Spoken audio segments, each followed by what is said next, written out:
Develops in the Guatemala volcanic eruption. Here's what we've learned today. Heavy rain and dangerous conditions are slowing rescue crews.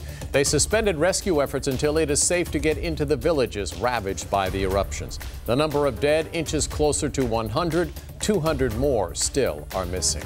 A Chesapeake-based organization is helping orchestrate a massive med-evac operation. 13 News Now reporter Megan Puryear joins us with the effort underway right now.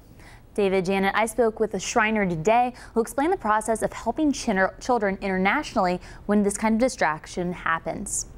Emotional just seeing them here, and we get attached to them. The Volcan de Fuego erupted Sunday in Guatemala, changing lives forever. And we're not even the ones that are taking care of them at the hospitals. Assistant Robin Bill Hogard and the Shriners Hospital for Children want to help. When we're out raising funds, this is what it's for, is to take care of this.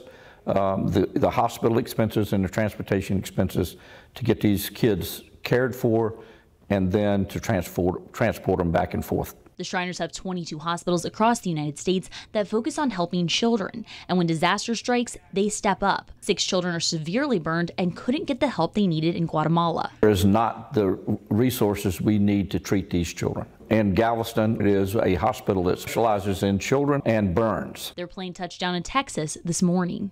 It's a scary thing to have been burned and then turn around and then put you on a giant size airplane and fly them to places they've never been before in their lives. The Shriners pay for a guardian to accompany the child to the United States. Ambulances and everybody, doctors at our hospital on standby as soon as the airplane touchdown. No matter how long they're recovering in the States, the Shriners will always be with them. It is a scary situation, and the situation with Guatemala, I'm sure that those children are terrified, and we have people with them. The Shriners Hospital for Children accepts all donations and volunteer help if you can. Live in the studio, Megan Puryear, 13 News Now.